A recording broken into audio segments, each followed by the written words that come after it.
Do you mind if I say it? Oh, no, you can.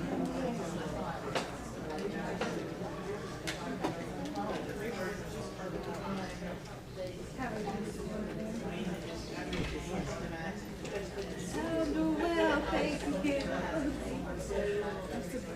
I'm Vereen. It's a pleasure to meet you. Hi, Mercedes. Sabrina. Yes, nice to meet you too.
Oh, yes.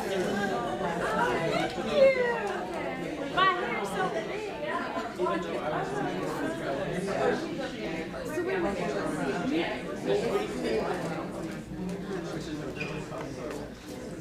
hey, if I sit here, is my hair wonky? No, it's beautiful. As a matter of fact. Oh, thank you.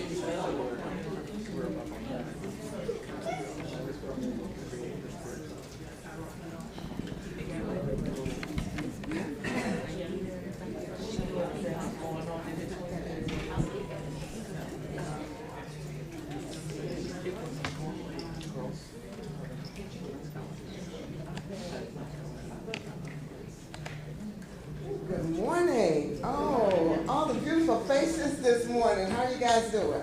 Oh, good, good. I am doing two things here. I'm going to try to read my phone. Try to put my glasses on first, so I can see everything. Welcome to our class this morning, our workshop. My name is Linda Dyer. I'm going to be your facilitator this morning, and I have a couple of responsibilities I have to do. First of all, I want to make sure that everyone knows you are in Mystics in our midst. Okay. Who were they? Who are they? Am I? So that's a good question. That's what we're going to find out. Are you? We're going to find out the history. We're going to find out the present and then the future right now. Okay. So this workshop is going to look at the mystics that we've known, like Kenny, Katie, Geneva, Kenny, the past, and then the contemporaries that we know now, and then the future. So we're going to have a presenter here. I'm going to do a couple of things before I introduce our presenter. First, I'm responsible for housekeeping. Woo! So with housekeeping, what they want us to do is first, relax. Take in as much as you can. Ask questions. We're going to take questions at the end, so make sure you write your questions down as we're going through the presentation. And then they want you to do a hashtag. Now, I'm kind of old. They start talking about hashtag Womanist. So everybody knows they put it in the program. They want you to do a hashtag. They want you to do a hashtag with the kind of session you think this is, whether or not you think it's a wellness session or a spiritual session or a devotional section. It's all in a little handout. And they also want you to give some comments about the speaker.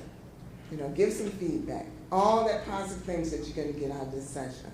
So that's what we're going to do. So before, I don't want to take up any more of your time, I'm going to introduce our speaker. Our speaker is the Reverend Dr. Paula Owens Walker. Parker, what did I say? Walker. I'm thinking about Alice, no.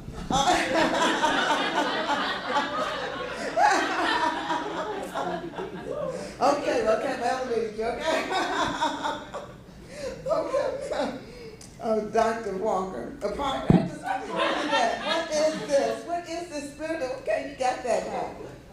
Dr. Parker is a Presbyterian minister. She's an adjunct professor, a program associate for the Katie Geneva Cannon Center for Womanist Leadership and Union Presbyterian Seminary in Richmond. And I've been on that campus. It's really beautiful. She is a senior program developer for Roots Matters, LLC. Let's see what else you did here. Okay, this is my technology. There you go. Okay, now give it back. Okay.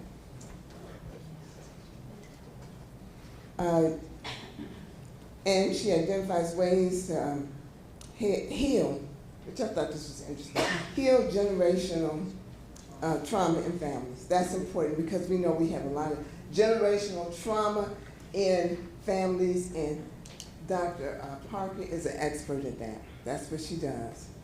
She's the creator of Rafa, okay, a course in contemporary healing prayer, a spiritual director and board member in the Spiritual Directors of Color Network, and a certified facilitator of emotional emancipation circles for Community Healing Network.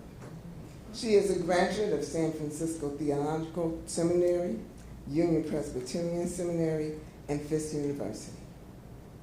Dr. Parker is the author of Roots Matter, Healing History, Honoring Heritage, Renewing Faith, and contributed articles to Healing Line, Christian Century Interpretation, a journal of Bible and theology, and chapters in Kaleidoscope. Broadening the palette of spiritual direction. Okay, she's going to tell you all this. She told me when I came in that she's used to doing all this, so her can I say. Okay, and she's walking through the valley of women's explorations in the spirit of Katie Shady Geneva Canyon. Whew, that was a lot for me. All right, and this. But I'd like right now, would you please welcome Dr. Parker as she presents Mystics among us.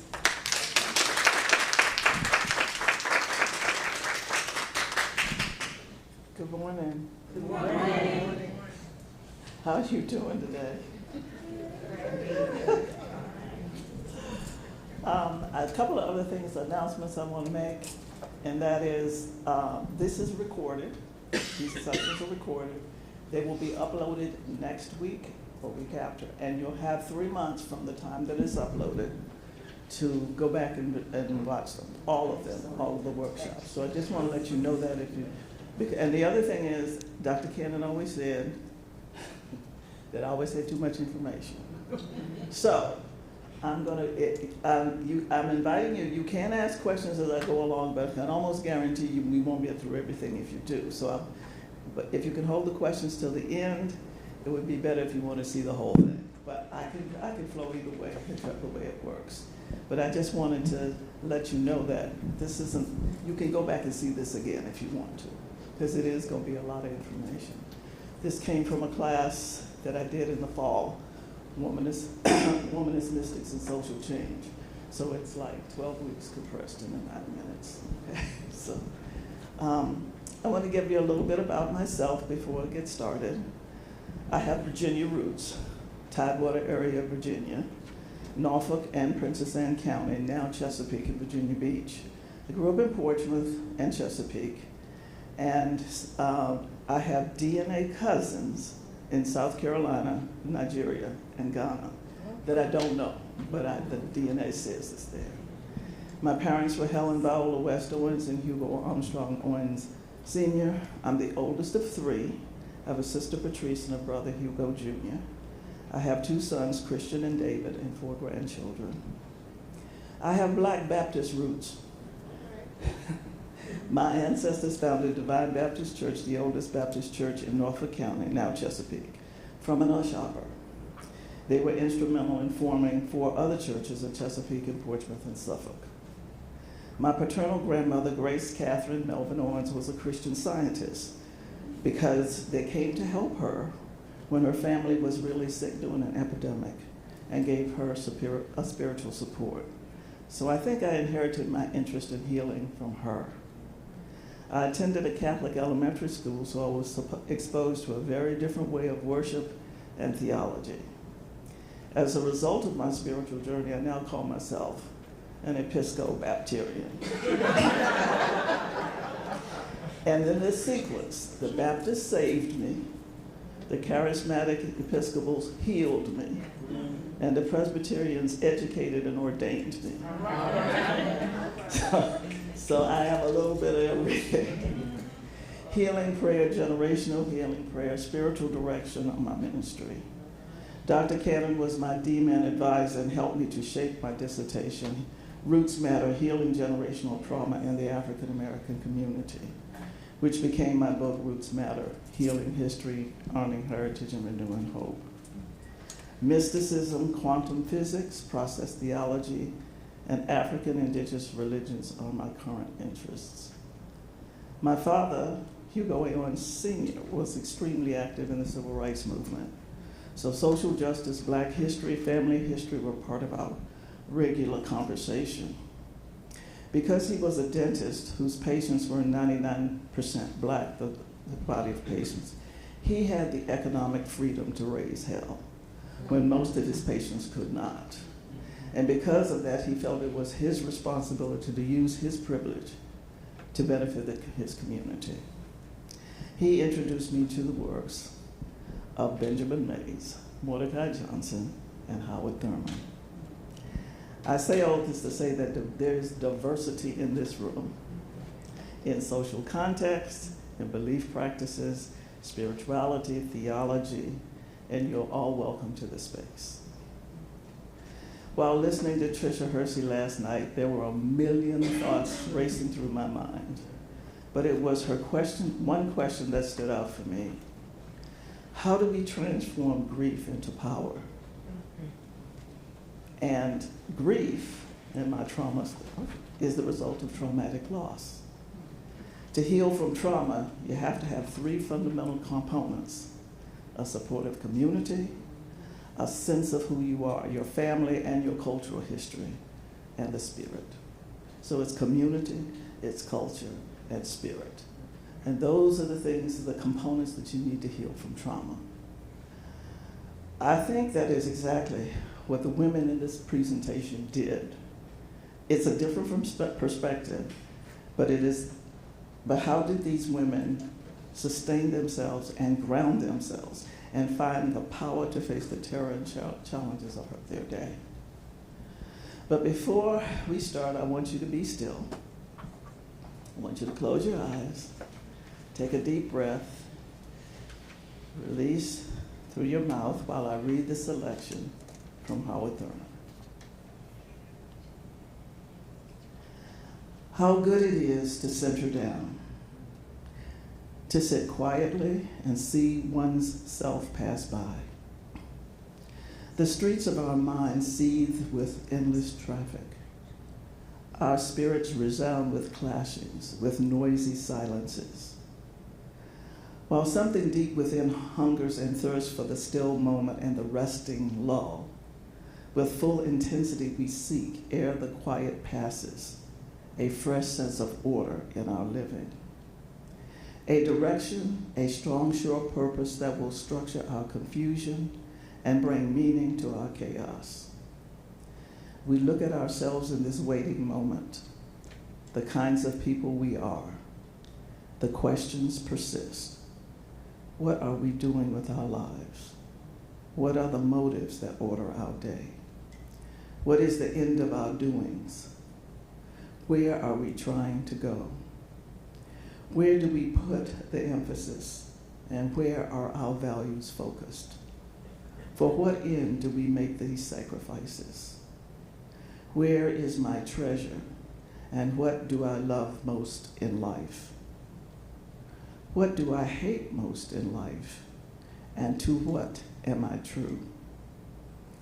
Over and over, these questions beat in upon the waiting moment, and we listen, floating up through all the jangling echoes of our turbulence. There is a sound of another kind, a deeper note which only the stillness of the heart makes clear. It moves directly to the core of our being. Our questions are answered, our spirits refreshed, and we move back into the traffic of our daily round with the peace of the eternal in our step. How good it is to center down. Amen. So this is what I'm going to try to get through today. A definition on mysticism and spirituality, to look at three ancient, I call them influences. They were the ancient theologians from the beginning of the second and through the 5th century. Three contemporary womanist influences that I absolutely love. Then we'll look at some of the womanist mystics that we studied, that I studied in the class studied, and then we'll have discussion. So that's kind of the intent of the flow of the morning, and we'll just see how it goes. So Howard Thurman says, mysticism is a response of the individual to a personal encounter with God within his or her own soul. Such a response is total, affecting the inner quality of life and its manifestations.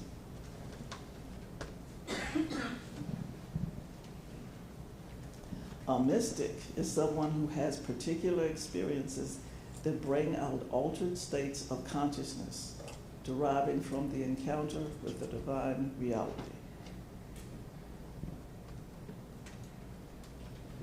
Spirituality involves purposeful approaches to the living of a life guided by beliefs that address questions of meaning and make possible greater wholeness and transcendence.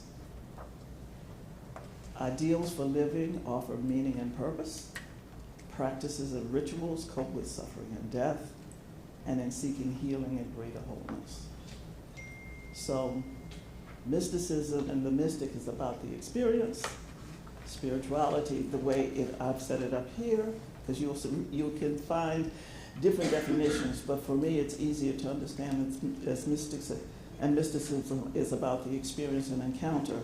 Spirituality is about the practices that you use to make yourself open to the experiences. So, and these are some of the spiritual practices that we do.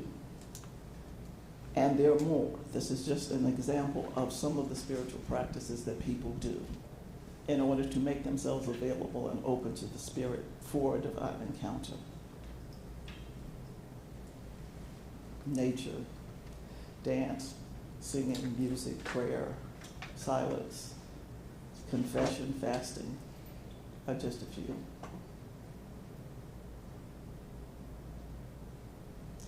So these are the influencers that I found. They were Origen, St. Augustine were North African, and Dionysus was Syrian. So they were all men of color to begin with. I tried to find the darkest pictures I could find to try to be as accurate as I could, because nobody really knows what they look like. These are just depictions. So Origen, North Africa. This is what he believed, and this is what he wrote about. The experiences, and this will sound they should sound very familiar, but you just don't know where it came from. Well, this is where it came from. The experience of God's presence involves a journey. Do we not know that? The journey is an ascent, a moving upward and closer to God's presence, which becomes more intense and real. The ascent must be fueled by a deep intimacy with God's word while being open to the knowledge of God beyond reason. He recommended asceticism and celibacy as foundational for the journey. This strongly influenced the creation of monasticism and the practices of frequent meditation, asceticism, and celibacy. Then you had St. Augustine of Hippo, who said, we are made in the image of God. God dwells in each person, and this indwelling draws the person to God. Christ in community is the source of grace that leads persons to seek God through scripture, liturgy, prayer, and the sacraments. As a person practices the spiritual disciplines, their desire for God is strengthened. God is drawing us to God from within, together with our conscious, intentional quest for the dynamics that lead to the experience of God. Unlike Origen's teachings that developed into the holy elite in the monasteries, Augustine taught seeking God and engaging in spiritual practices was for all Christians. And then you have Dionysus, the Syrian, who coined the term mystical theology and was first to use the word mysticism to refer to an individual, subjective, inner experience. Knowledge of God was knowing Jesus, the scripture, the sacraments, and creation. But there is a hidden dimension of God that goes beyond words, beyond imagination, beyond anything created by our minds. This knowledge is outside of consciousness, devoid of describable feelings, yet it is where we are free to experience the illumination of the Spirit, the revelation of the depth of knowledge. So he says, God must be known in two complementary ways: ordinary prayer, scripture, sacraments, liturgy. And in the unknowing, going outside consciousness, allowing the unmediated illumination of the Spirit. Okay? So that's the background, and that has filtered through. These were all Catholics, but that has filtered through all of our religious traditions within the Christian tradition. You've heard all of this before. Well, these were the influencers. Now, these are my ladies. Joy Bostic is Director of African and African American Studies at Case Western, and she wrote the book African American Female Mysticism, 19th Century Religious Activism. Now, I will tell you, the book is expensive because it's a Palgrave book, okay? but it is worth every penny if you're interested in doing this kind of work. I will tell you that. Because it took me a minute to buy it, because it's like almost $100, okay? But it's like eating triple fudge chocolate with chocolate icing, drinking a chocolate milkshake. Okay, it is that rich and that dense. I'm serious. So she put the work in there. I just love her. And she focuses on like the past. She's looking at the 19th century feminists, and Howard Thurman was her major influence, and she was using spiritual autobiographies of the women to find out what their story was and how they did this. Barbara Holmes is a faculty member now at the Center for Action and Contemplation, and she's written 3 books: Joy Unspeakable, The Contemplative Practices of the Black Church, Race in the Cosmos, she loves quantum physics, and Crisis Contemplation, but she also has Gullah Geechee roots. I love this woman. So she, to me, is like in between the two, because she focuses specifically in her Joy Unspeakable on the Black church and the contemplative practices, saying they're there, they're different from the Eurocentric, they're communal, number one, makes it different. So the spaces are created in a different way, but that silence still is present. And then on the end is Dr. Layli Maparian, who has the Womanist Idea. She takes us into the Afrofuturist, cosmic, global consciousness, with the Womanist Idea being a spiritual movement. So I just wanted to give you a little bit about each one of them. I will go back and say this about Joy Bostic. She opens her book with this: the insistence of mysticism, that there is within each and every person not only a defense against a grand invasion, which would be systemic capitalism and all that stuff, but also the energy for transforming it into community. She explains that in relying on their religious experiences and practices, these women created mystical spaces as alternate spaces of contemplation. It is within these mystical spaces that these women received insight and learned to channel sacred power that empowered them to resist and fight social, political, and economic oppression, despite the limitations imposed against them regarding gender, race, and class boundaries. Because of these Black women could exercise the authority to act as mediators of sacred power. Their mystical and space encounters acted as the catalyst to emancipate and empower them to live out transformative and socially impactful lives in the midst of a patriarchal and white supremacist society. These mystical spaces are emancipatory spaces, and she names it spiritual capital. And she goes into a deep explanation and with resources about the different kinds of capital there are: economic capital, social capital, political capital, that we do not have access to. But what she said is these women had spiritual capital. That's the door, that was the source of their power. That was the source of their fearlessness. They leaned into the divine and developed spiritual capital. These mystical, Bostic says that they've used ecstatic experiences and spiritual abilities to show that they were made in the image of God when their society would not accept that as true. She does this in order to explore the kind of capital that the 19th century African American woman was able to gain for themselves despite all of the systems working against them, and how they acted subversively to resist racist, sexist, and classist systems. She continually identifies the significance of the body as well in the African American and African religious practices as well. So when we get to those stories, you will see how some of these women used their bodies. Their bodies were part of creating the space. Barbara Holmes discusses the role of contemplation in mystical life on both an individual and communal level. She identifies African American contemplative practices as negation of intimate space in which the spirit and flesh wrestle and embrace. The mystical impulse within the African American religious tradition speaks to the need for the individual to pause and rest in an intimate embrace with the divine and thereby shield itself from the grand invasion, the grind culture, of external impositions.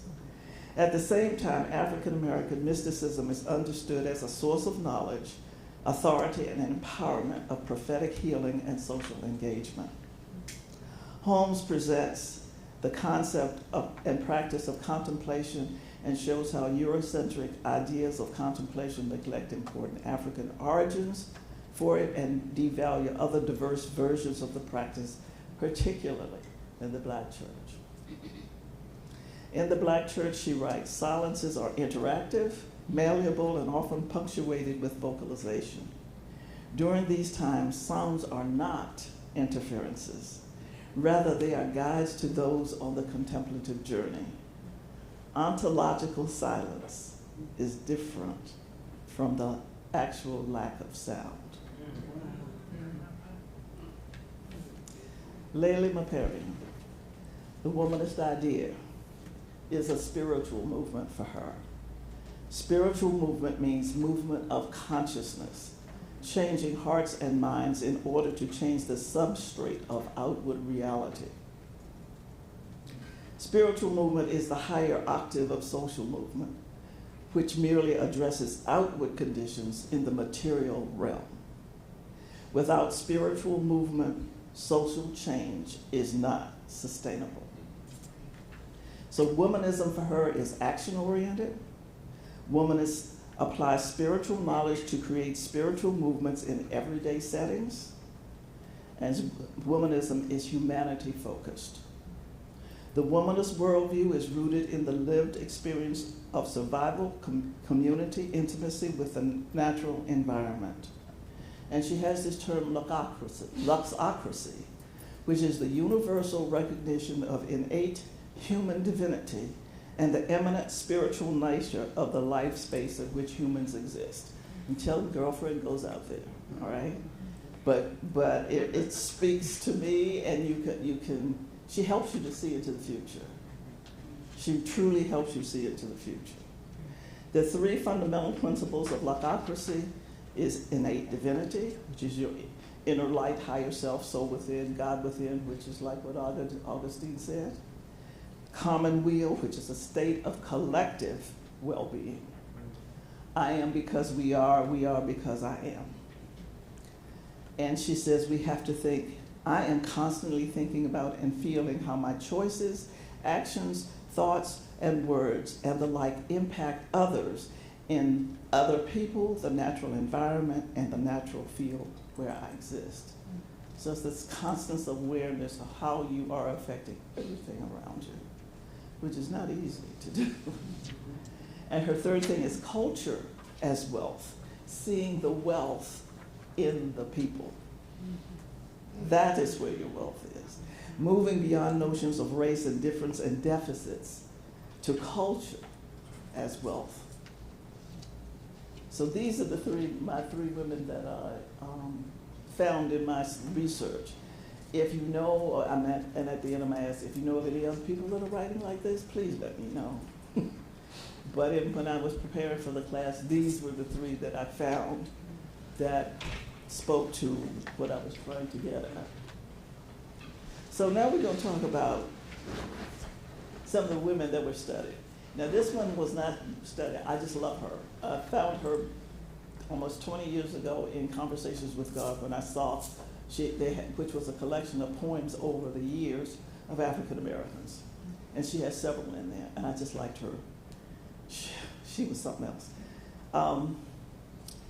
She had a brief but extremely controversial career as a public orator in Boston, where she became the first Black female to address a radically mixed audience, the first Black American woman to lecture about women's rights and Black women's rights, the first known American woman to lecture in public on political issues, the first black woman to make public anti-slavery speeches. And in 1830, she had a religious awakening partially as a result of the grief of her husband. A year later, she made a public profession of faith, dedicating herself to God's service. For Stewart, her newfound religious fervor went hand in hand with political activism, and she pledged to become a strong advocate for the cause of God and for the cause of freedom. Her religious awakening coincided with the birth of the American abolitionist movement. And in 1831, William Lloyd Garrison, publisher of the famous anti-slavery newspaper Liberator, called for black women to write for the paper. And she showed up with several essays, which he published. Stewart's first publication, entitled Religion and the Pure Principles of Morality in 1831, called African Americans to organize against slavery in the South and to resist racist restrictions in the North. She demanded economic progress and women's rights. Her writing included appeals for African Americans to educate themselves and for black unity and collective action. She also called for a strong establishment of a strong, self-sufficient educational and economic institutions within African American communities. She advocated women's participation in aspects of community life, and this is her quote: "How long," she asked, "shall the fair daughters of Africa be compelled to bury their minds and talents beneath a load of iron pots and kettles?" When she criticized the role of African American men in fighting against slavery and for black civil rights, she crossed the boundary. Stewart's third and most controversial speech in 1833, African Rights and Liberty, is she challenged and asserted the right to speak while castigating the African American males. This was all done in Boston within 3 years, and they ran out of town after that one. And you can get her speeches. I didn't put it up here, but there's a little pamphlet that has her speeches in it. And you will go, oh my God. She never touched a pulpit. She always spoke in public, on the public square, never went into the church. But her power was in the Word. She knew the scripture inside out, upside down, and backwards. And she used that as her way of gaining her authority to speak. She used a technique of linking concepts or ideas that don't have an origin in the Bible with the Bible. And this is an example. She developed the phrase spirit of independence.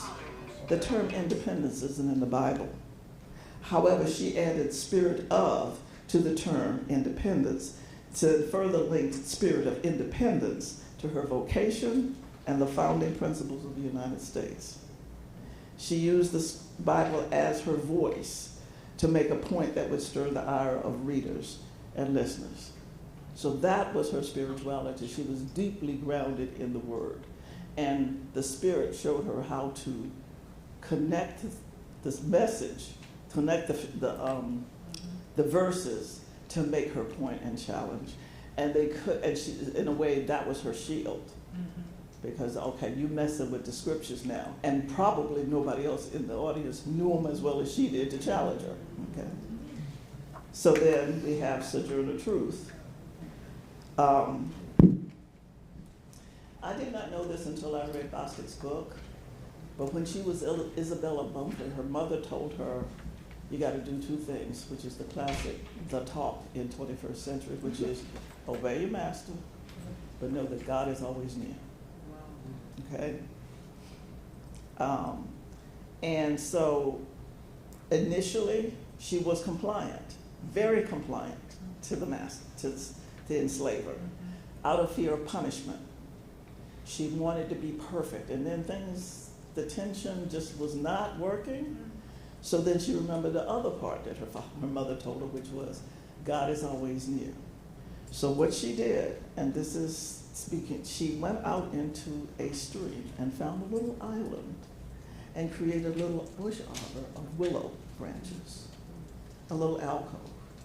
And she would go out there and pray, sometimes 2 or 3 times a day, and pray, asking direction. What should I do? What should I do? What should I do? And the walls of the branches of summer provided the safety, the beauty, and the shelter. And her prayers and invocations in that natural altar were transformed into that emancipatory and mystical space, a space of encounter, but also access. And it was in that space that the God told her, leave. You gotta leave. You gotta run.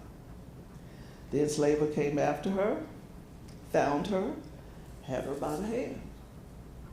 And all of a sudden she's caught up in something, and when she comes back to her senses, he's not there anymore. And after that, she was very intentional about seeking God and seeking what she was supposed to do. And she became aware of the social injustice. And on June 1st, 1843, day of Pentecost, she changes her name to Sojourner Truth. She believes God has renamed her and has authorized her to travel and preach, speaking the truth. Sojourner taking a new name is an act of agency and affirmed the woman who God had called her to be. Jarena Lee was born in 1783 in Cape May, New Jersey.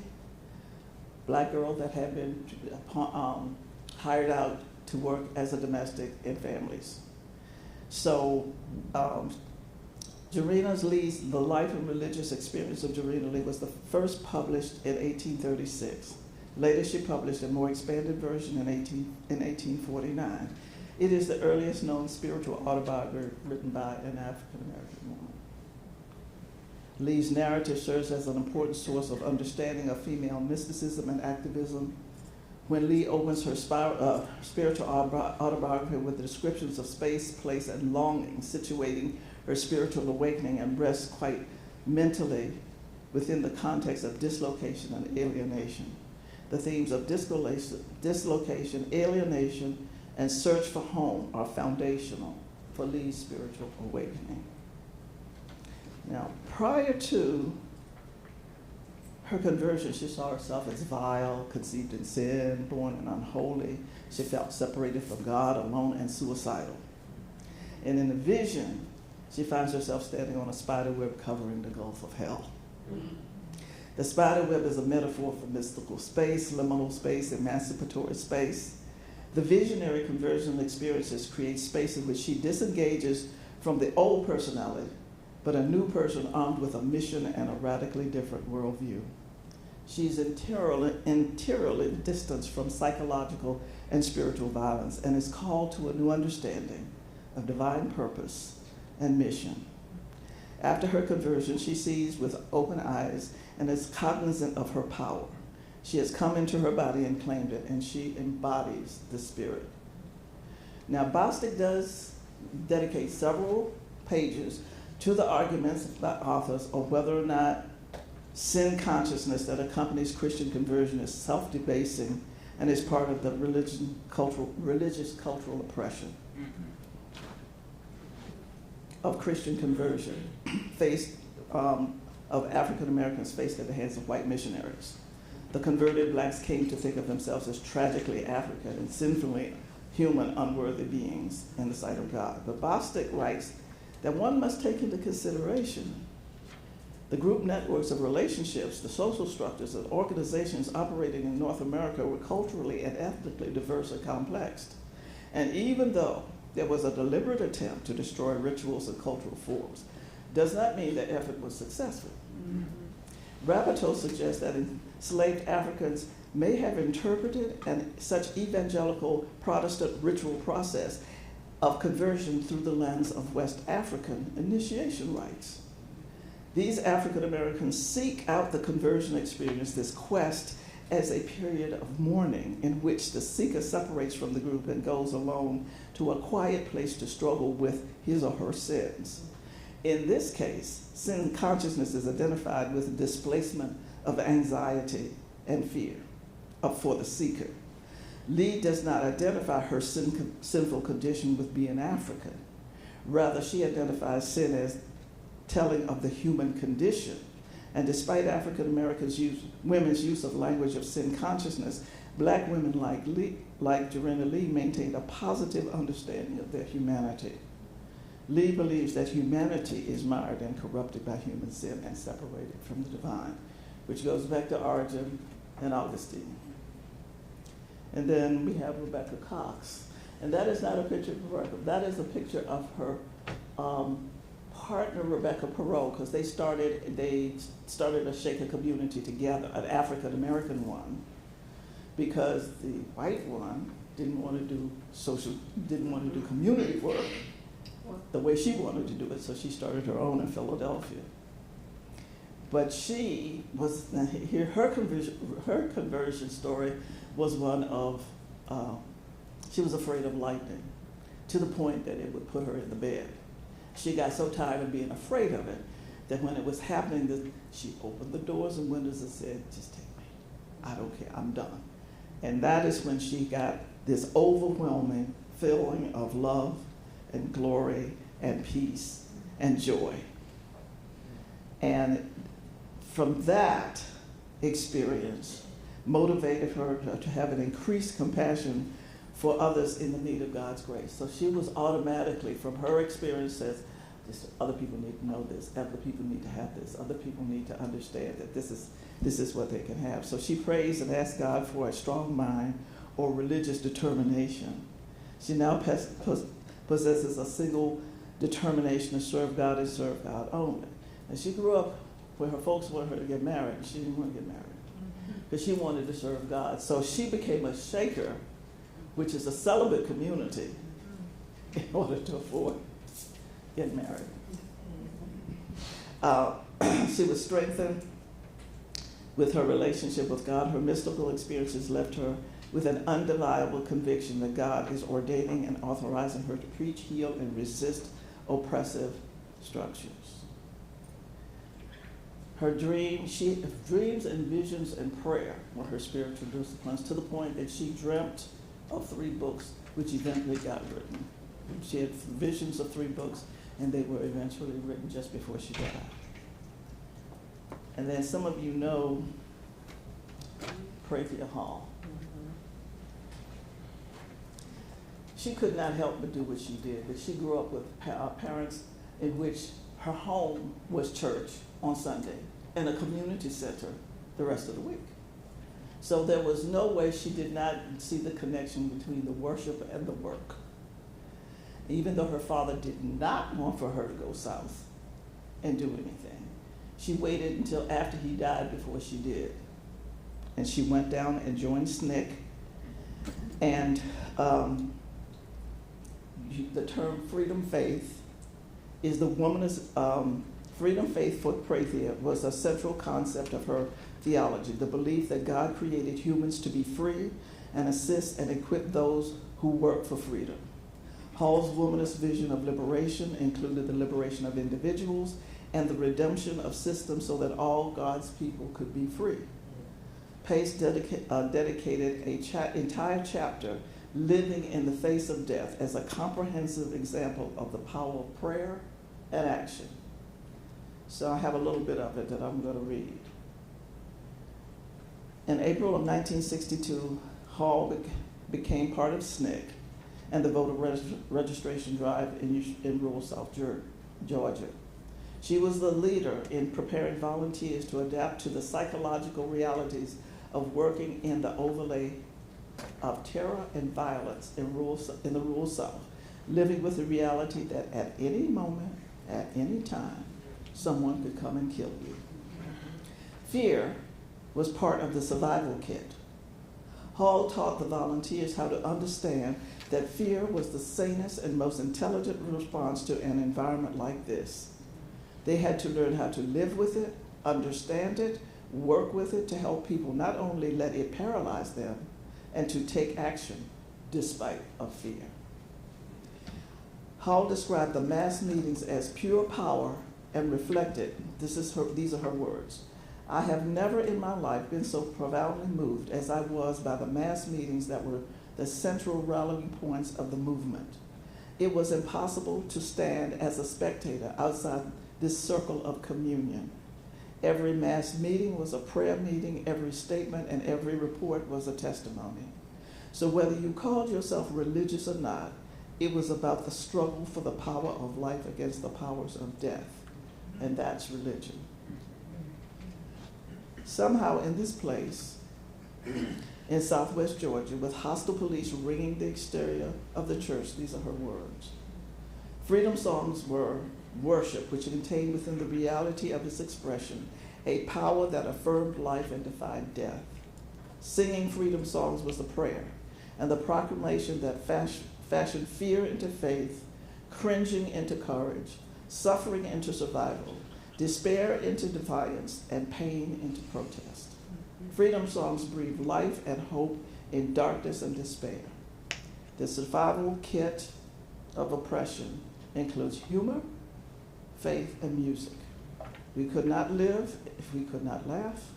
We would not have lived if we did not believe, and we could not have done any of that without music.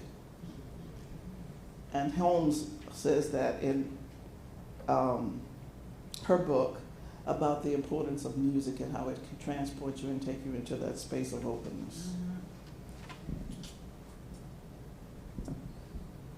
Katie Geneva again.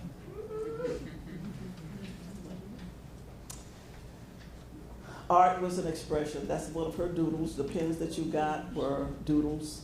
She would meditate and draw. She never knew exactly what it was going to look like. Everyone was different. She sometimes did them in color, she sometimes did it in battle, and there are hundreds of them that she did. But that was part of her meditation, and Howard Thurman was her person, her go-to person. Okay, so I'm gonna let you know that up front. Her formal education, she went to Lutheran kindergarten at 3 and did Bible study. Could remember, she learned verses, she learned psalms, she learned so much scripture that grounded her. There was frequent church attendance. Her mother was clerk of session. Her father was dean of Covenant Presbyterian Church, which was right next door to their house. So you know they were there. Family worship. There was nightly family prayer. Sunday morning family worship at home. Sunday school church membership, and she joined the church at the age of 10 out of fear. Because God was a taskmaster at that time and a record keeper for her. Her grandmother, Rosa, devoted all of her creative energy to building God's kingdom. And this was her key person that grounded her. And I'm pulling this from some of the papers that are now available on the Library and Historical Society. Home was a port of departure. Always to be, her grandmother always wanted to be a minister, like fire shut up in her bones.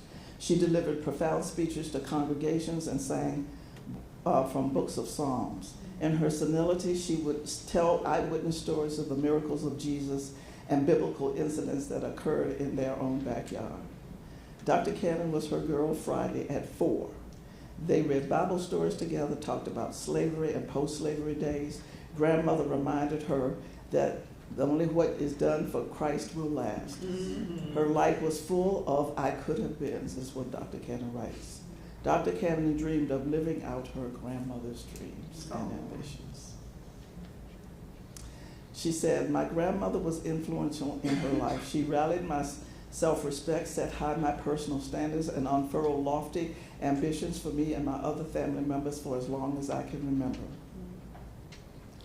The other things that formed Dr. Cannon was her seminary education, but she still had a hunger for this. She had this deep ache for the intimacy and the connection that she lost when she stopped becoming a fundamentalist, if you can believe that. I could not believe it when I read it, and let that go. But she was still looking for the intimacy. She found there were people in her life that helped her to shape her, travel, Africa, Ghost Ranch, and New York City, getting new visions and new understanding of what's out there. But this is, and I'm going to quote her, and because this was very moving for me. However, in the summer of 1972, I participated in an archaeological excavation in Tel Gazir, Israel. And it was here that I had a different kind of conversion took place. It was during this summer that I witnessed a personal wilderness experience. Inside the tent of my canvas cot, I had a lot of time on my hands after digging in the fields from 4 in the morning until noon to just sit and think. I would lie in silent meditation for about 3 hours every afternoon, and I received a peace of mind and silence that I had never existed for me before. I truly met God in a different way, for it was like the divine being and I were in an I-thou relationship. Being that I was ostracized by a hundred and some Jewish and white volunteers, probably for not being able to fit into their stereotyped model of what a black woman should be about, 95% of the time I was by myself. In loneliness, I prayed a lot, I meditated a lot, I listened a lot, and I walked and talked with nature a lot. While in Israel, I grew in a whole new area of my life because for the first time, silence turned me on to God. I started finding strength in what I used to consider seeds of negation. I found out that the quietness of life was not really empty and dead at all, but nor like the eye of a storm, peaceful and meaningful. Counseling sessions also helped her in her formation and her spirituality. And I can tell you, anybody that was her student or she advised, the very first thing she told you was go get a counselor, and then she would give you the name and the telephone number and say, make the appointment. She believed in counseling, because as you work through this, your work, whatever it is, stuff is going to surface, and you need somebody to process that. So that, she said, counseling is making the truth of the gospel alive within her. Counseling opened up another dimension of herself and seriously gave in a struggle for being an authentic self under her God. And so, we're running out of time. Almost. I'll stop here. But I had to do this. We did not do these in class, so this is part 2 of my class. I want to do the spirituality of the comrade. This is a wonderful book. It's a picture book. You would think it's a coffee table book. But in the book, there are the stories of these women that were in the Black Panthers and why they did what they did. Can you be selling that book? It came out about 6 months ago. And if you go on YouTube, they have a lot of interviews with Erica Hudson and some of the other Black Panther women, and they're sharing their stories and they're talking about the women of the Black Party. So this is a comrade sister. This is, and I'm in with her. Comrade is a familiar spirit, a friend in struggle, an intimate fellow traveler. Sister is a family, sibling, friend, partner, and member. Comrade sister, the family we choose, a bond that defies location, time, and biology, a well-lived life. So I'm going to, I just want to read this quote that Cheryl Dawson did. She's now a womanist. She's got a master's in womanist theology from the American Baptist Seminary at UC Berkeley. And she has a master's in women's spirituality from San Francisco, California Institute of Integral Studies. Now she has. But this is how she ended in with this. She says, finally I found a vehicle for change in the party. I want young people like my grandchildren, my granddaughters to know, serve the people. Serve your people. Get your education. Love your parents. Have a relationship with God as you understand God. Rise to the level of your gift. Rise to the depth and dimension of your dream. Capture it, bring it close, name it, and give it to the people. Give to the people. Go there. Use your gift. God gave you this ability. Reach for your dream. Keep your core centered in your faith and bring it back. Turn it around and point it towards your community. In this way, we can all rise together. We all share the glow of the accumulated risk, gifts, and blessings that we encounter as people. This is how we will rise. This is how we will continue to stand. This is what I believe.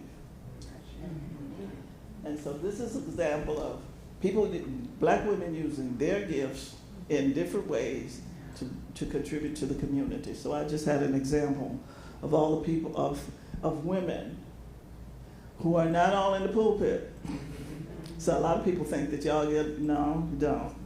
All of them have contributed to the community and to Black folks in one way or another. And this is just a example. And yes, that's Eartha Kitt up there that confronted Lyndon B. Johnson at a women's luncheon, and they shut her down. She had to leave the country because she lost all her work, all her contracts for confronting him on poverty.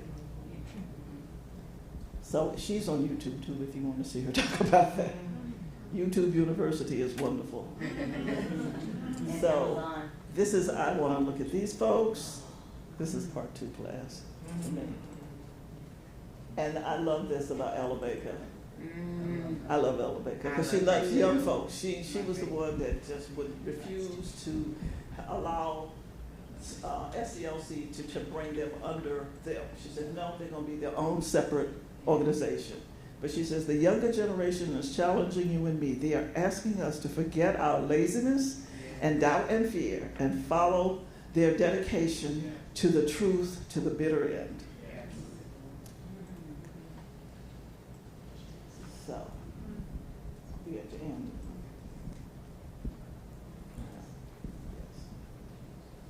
Okay.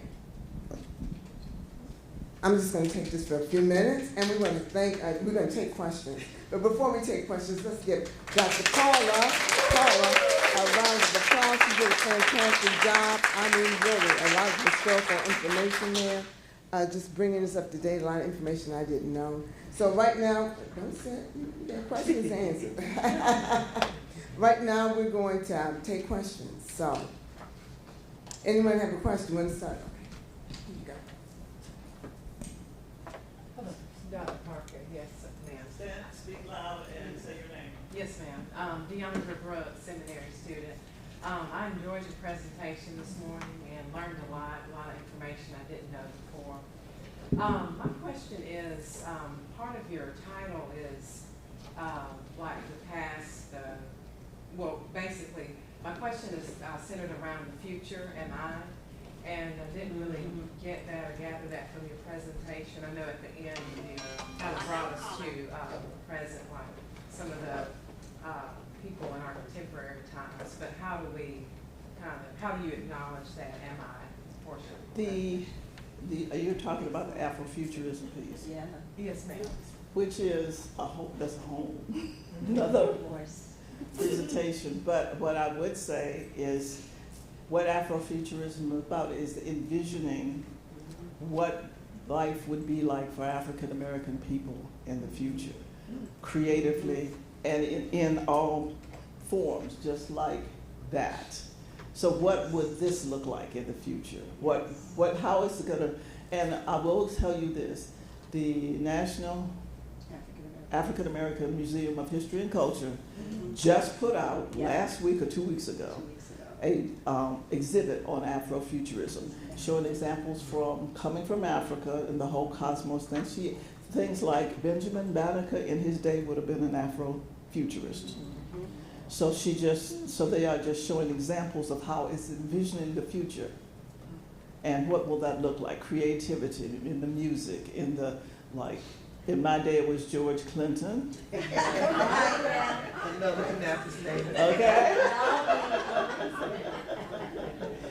Okay. So, I mean, but yes. I think basically what Afrofuturism said is it allows you to dream. It allows you to have visions and to embrace different kinds of spirituality and bring in also the cosmos, the quantum physics, all of that is part of that growth. This is, I wouldn't say it is new, but the movement is becoming more popular, and I can tell you that you will find it. If you're looking for Afrofuturism, you can find it. And I'm gonna start. They have the exhibit is online. But you need, if you can get there, you need to be there. Just sit in it. It is a huge exhibit. It's not like 2 little tiny rooms. No. It is, you will experience, you can spend like half a day in there if you want to. Did you say where that was? In D.C., the National Museum, African American Museum of History and Culture in D.C., Washington, D.C. Yes. My name is Rebecca. I actually have a resource to add. She's colors. I don't know if any of you've read her book, No. An Abolitionist Handbook.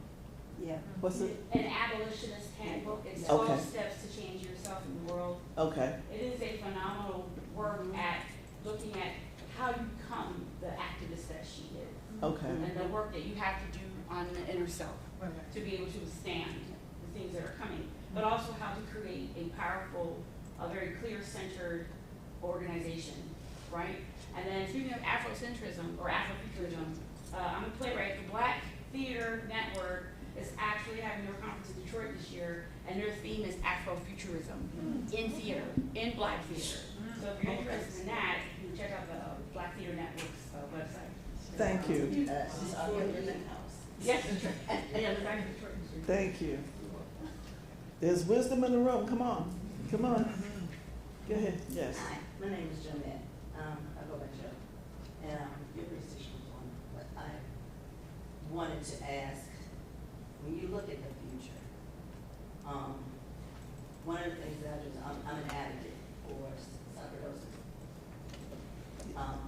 So things like that, it's like there's no right or wrong answer to what you will be. Right. Is that correct? If you're doing something to better the community, it doesn't have to be a Debbie Allen. No, It doesn't have to absolutely, be. no. It's, I think, what's your name? Oh, I read it. It's what she said, that whatever gift you have, You're right. rise to that gift. Whatever that interest, what Dr. Kenner would say, do the work your soul must have. That is the key. She would say that to everybody, whatever that is. And one of the beautiful things about her, about Dr. Kenner is she had the depth of vision to be able to see what your gift was even before you did it. And then help pull it out and show you how to develop it. She just didn't say you got a good gift. She would actually work with you to develop it. But yes, what is your passion? What is your soul work? That's what you need to do, because we all can't do the same thing. God made every last one of us in here different. And we all have something to contribute to make this community whole. Thank you. So, hi, Dr. Linda Morris-Barr. On your slides at the end, you said, are you a mystic? So the question is, how would you know, how would one know? Well, from some of the experiences,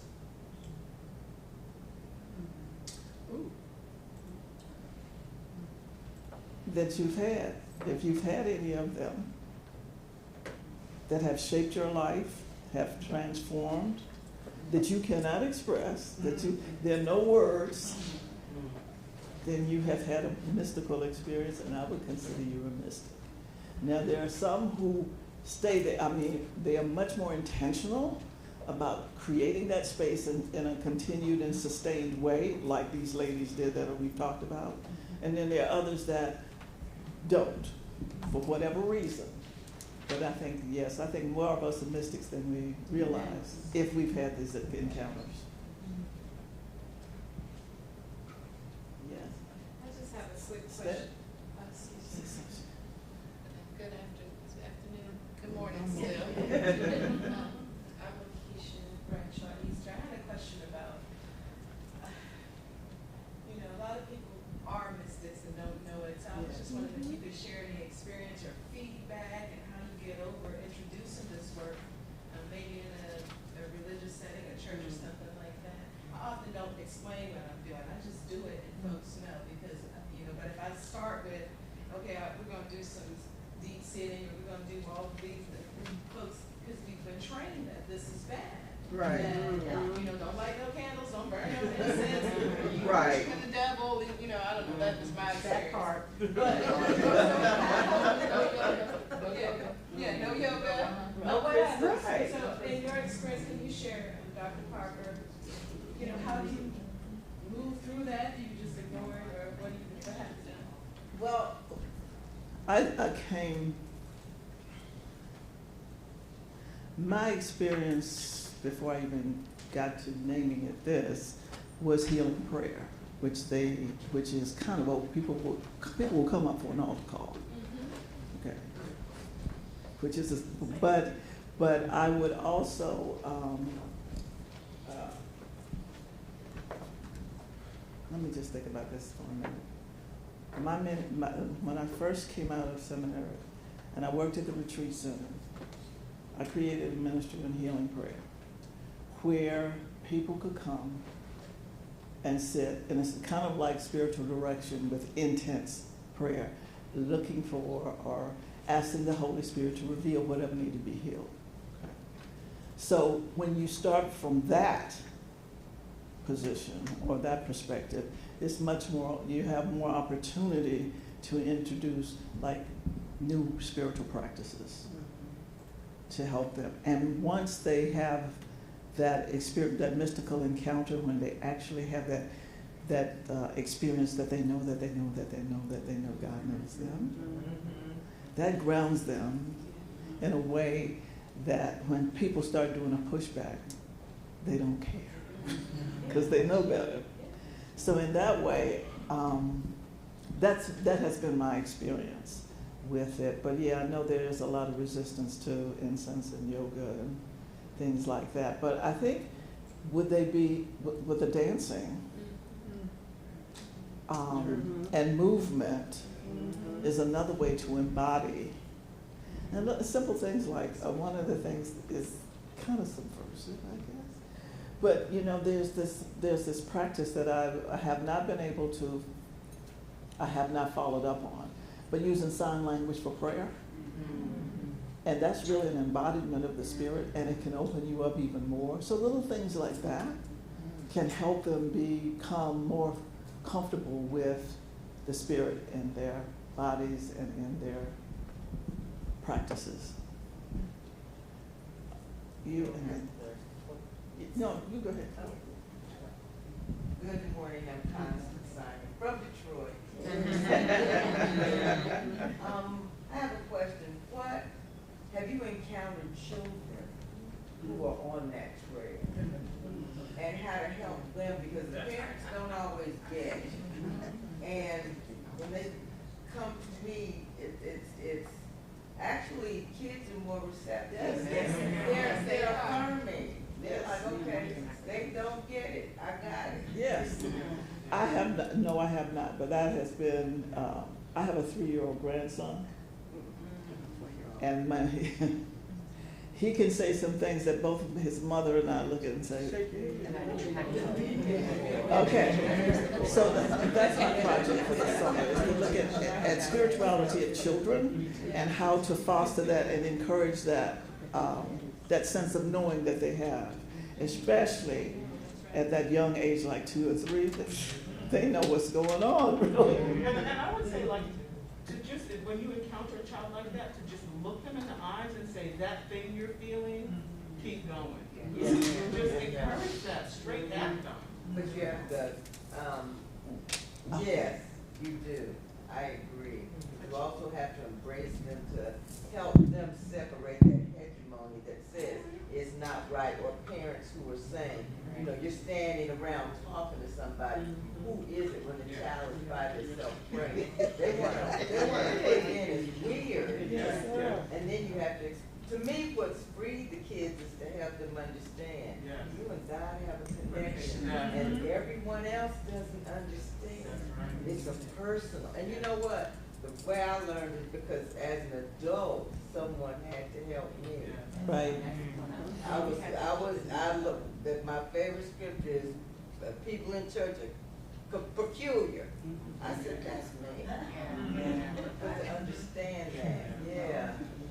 It was free. I have to use that with my granddaughter, because I'm going through that with her. I'm sorry, my name is Yvette from New York. I'm going through that actually with my granddaughter now, and trying to have her to realize that her uniqueness is okay. And I have to protect her from those, from the traditionalists. You don't do that, or children shouldn't do that. And I have to teach her it's okay. That even goes down to giving her, doing the Lord's Supper, letting her take the sacrament. You know, I have to, that's the including into the community. And for her to know that it's all right, because when you don't do that at an early age, it to get her and trying to get my pastor to understand who I am because I'm different. So I get it because he wants to run me away, I guarantee you. I'm really different. And this is just a statement. Hey, I'm Erica. This is just a statement. I'm listening to the, I guess, not to make it a north-south thing, but this is something that is like commonplace in the South. And maybe I'm being obtuse, but having to be Christian and still have that relationship, but still see the other, i.e. people that have the gift of healing, because I'm a living witness. I didn't walk till I was almost 2, and I was taken to this woman who prayed over me, and then shortly thereafter I walked. So it's just the conversation to me is just really fascinating, because you can really see a delineation between, say, the folks in the South, who some of these things that we're hearing that's new to the people that are up north is different. And this is something that we collectively see, I'm not gonna say all the time, but we see it often. I had family members who could, like if your hand was burned, they could speak to you and heal that heat from your hand. So, like I said, this is great conversation, but just a realization of the differences in everybody's perspective of mysticism. And it kind of makes you wonder, like, where was the teaching from it that kind of shied different perspectives away from it? I would say so. Yes, so I want to connect what all of you are actually saying. And I'm sorry, this is the lit teacher in me, I can't help it. But what you're all essentially saying, one of the things that I've been practicing, I call myself the creative transformation mindset strategist. And what I do is I work on the eliminate faith-based mindset, hence my eliminate unit. But what we're looking at, to begin teaching our children early, and one of the things we need to learn as adults is this thing called vulnerability. And vulnerability is naming what you need. So to name what you need allows you then to open up yourself to walk in the spaces that you feel are terrifying and closed. And as a Westerner, I'm from California. Westerner? That's part of developing that courage to be the Afrofuturist, is to really understand that how we're going to be able to move forward is to be able to name what we need. And if we need peace, if we need healing, if we need this or that, you cannot get it until you speak it. Speak it to the atmosphere. You address it, and you own it. And how you do that is through the meditation, the prayer, the dancing, the whatever it is. So I want to encourage you to begin to, vulnerability is not a bad word. Right. In fact, it has sacred power. So if you understand that I must find the courage to name that which is what I need. That's why I connected to what is the work that your soul must have. Well, you must tap into your vulnerability to access that work. Okay, so I want to give that. My name is Beverly, and I wonder, I bet you, that everyone in here is having mystical experience. And I would like to know, I'm glad to be here, I'm really, it's one of the first lectures I've been in that I didn't know. Well, thank you. That's what I was going to say, because there must be some kind of way that we can understand this, so that we can help others understand the experience they had. I'm a mystic. I didn't know that until I took a spiritual direction class. And I said, oh my God. You know, and I didn't tell anybody, I didn't even see it that way. But somehow we need to be able to help people to see their mysticism and embrace it. So. One of the things that, and I think Barbara Holmes's book, Joy Unspeakable, helps us to see it and identify it, because it's there, and that's what she said. It's there. We just don't see it that way. But I would dare say, I knew the woman in the church to go to for prayer. They don't have those names, but you know, you recognize the gifts, you know? We heard God speak to us, Yeah, and we said, I don't know what that means, so that's just my gut. but it may have to be The Spirit affirmed. is speaking to me. That's God. Let's see. Okay. Wait a minute, this, Oh, I'm gonna say this, just before.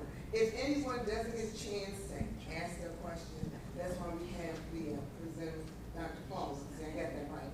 Dr. Paul will be around, and you can come and you can talk to us. So we're at the 11:30 hour right now. She said she wanted to do one more thing, but I know that you guys want to get to lunch. So, I'll be around. okay, she'll be around. So we want to give her one more round of applause. And for the whole weekend, so it's really interesting and we appreciate you being Those here. people who have their questions, ask them so we can all hear the answer. Is that possible? I just was asking, it seemed like there were a couple hands up, and I would be curious about their questions and Okay. her answers to their questions. Okay, so if you have a question and you write it down and then we can keep that, you know, and she can have that also with the sheriff. All right, so that sounds like the best thing. You have a question to talk to her about, and she'll have a question and she'll something like that. Well, can we hear the question that this male had? He had a male. How would you explain this? My question is, when I look at our ancestors, especially in chattel slavery, the whole introduction of the Bible to them, the so-called the Word, and their ability to not look at the written ink on the page, but with the ability, right, to look at the Word as principles, divine principles already incorporated in them, and then to look into nature, and because it's not just the word in the book, but it's the principle plus the creation that the mystics really seem to adapt to. So I just wanted to know what your thoughts were about. Yes. Oh, good. Nature, I'm slow on some churches, but I. Can you use your mic? Yes, please. Oh, I'm sorry. Thank you. Yes. Nature is very important. I learned it during COVID. That's when I started walking in the trees. And now when I get upset, I'll go out there and feel grounded. So yes, for some people, and Howard Thurman had a tree that he would go to as a child. You might want to look at his childhood story and see if you can translate it for the young kids, because he was like 10 or 11 when he was talking to the trees, and his tree was his friend. But nature is very important to see that what speaks to me is the high country desert of New Mexico, okay? I go out there and automatically, I can't do nothing but be still, period. And I did not know that till I went there the first time. Ghost Ranch, which is where Dr. Cannon went, but that place is, for me, is a mystical, thin place. But everybody has that. Some is mountains, some is water, some is garden, yes, nature, creation speaks to us. As well. Just one resource. I just read God is a Black Woman, and it is a wonderful resource that talks about what does it mean to think about God as one who we enter into in the truth of our vulnerabilities. So that's another resource that I just think is excellent. Thank you so much. I'm trying to find my phone. No, I can walk the other way. Take your time.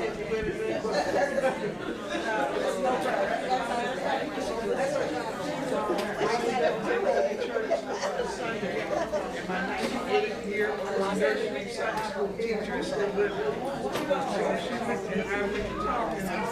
She said, "I take your time." That's all. She said, "That's all right." I said, "Well, I'm from Indianapolis, North Carolina." And fill it out. The Reverend Dr. Nursery